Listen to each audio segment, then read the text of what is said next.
তুই একটু মন দিয়ে কর, দেখ অঙ্কটা হয়ে যাবে। মা আমার হচ্ছে না, আমি বুঝতে পারছি না। এবার কিন্তু তুই মার খাবি কিন্তু। মার খেলে কি সবকিছু হয়ে যায়?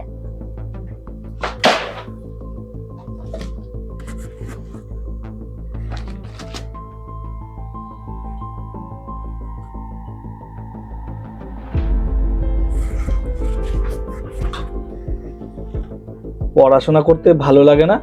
লাগবেই কেন? আমরাও এই বয়সে পড়াশোনা করতে যেতাম না।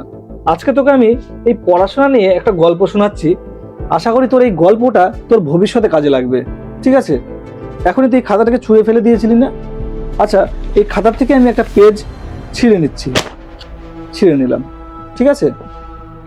এই পেজটার মধ্যে একটা গল্প হবে। এই পেজে দুটো ভাগ আছে না? দুটো ভাগ ধরে নে, দুটো মেয়ে।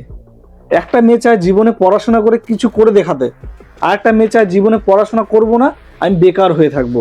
তাহলে তো দেখি তাদের সাথে কি হয়, তাই না? এর জন্য আমি এটা কি করলাম বলতো, মাঝখান থেকে ছিঁড়ে নিলাম।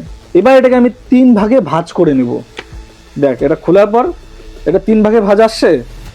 হ্যাঁ, এবার এখানে আমার কাছে দুটো মেয়ে আছে।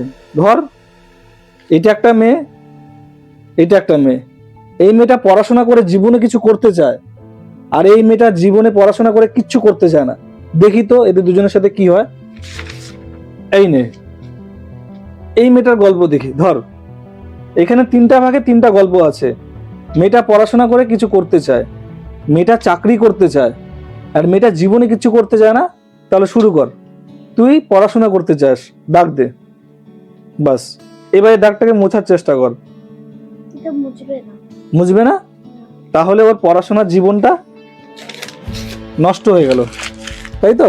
এবারও জীবনে চাকরি করতে চায়, দাগ দে। না, এবার এটাকে মোছ। এটা তো মুছে যাবে। তাহলে ওর চাকরিটাও জীবনে হলো না। এবার ও জীবনে কিছু করে দেখাতে চায়, দাগ দে। এবার এটাকে মোছ। এটা তো তাহলে ও জীবনে কিছুই করতে পারলো না। এবার এই মেয়েটার গল্প, যে মেয়েটা জীবনে পড়াশোনা করে কিছু করতে চায়। ধর, ওর জীবনে সবার প্রথম টার্গেট পড়াশোনা করা। কর, দাগ দে। এবার এটাকে মুছার চেষ্টা কর। হবে, মুছা গেল তো? তার মানে ও পড়াশোনা করতে পারলো, ও জীবনে চাকরি করতে চায়, দাগ দে। না, এটাকে মুছার চেষ্টা কর। মুছা গেল তো? তার মানে ও চাকরিও করতে পারলো, এবার ও জীবনে সাকসেস হতে চায়, দাগ দে। এটাকে মোছার চেষ্টা কর। মোছা গেল তো? তার মানে এই মেয়েটা জীবনে সবকিছু করতে পারলো, ও আজকে জীবনে সাকসেস হয়ে গেল। কিভাবে হলো? পড়াশোনা করে নিশ্চয়ই। আর যে পড়াশোনা করলো না, ফাঁকি দিল, সে কি থাকলো না সে চলে গেল? তাহলে এই গল্পটা দেখে তুমি কি শিখতে পারলে? পড়াশোনার দাম বেশি, না পড়াশোনা না করলে তার দাম বেশি? পড়াশোনা করলে দাম বেশি। বুঝতে পেরেছো তো? একটা কথা সবসময় মাথায় রাখবে, পড়াশোনা করে যে গাড়ি ঘোড়া চড়ে সে। বুঝতে পেরেছো তো? আর বন্ধুরা, আমি আপনাদেরও বলতে চাই, আপনাদের বাচ্চাদের মার দিয়ে না, ঠিক বুদ্ধি দিয়ে এইভাবে বুঝিয়ে দেখুন। আশা করি তাদের পড়াশোনার মন বসবে, আর তারা জীবনে একটা ভালো মানুষ হয়ে দাঁড়াবে। আশা করি ভিডিওর মাধ্যমে আপনাদের বোঝাতে পেরেছি। ভিডিওটা ভালো লাগলে অবশ্যই একটা লাইক করবেন, এবং ভিডিওটাকে শেয়ার করে আপনাদের প্রিয়জনকে এই তথ্যটা জানিয়ে রাখবেন বাচ্চার ভবিষ্যতের জন্য।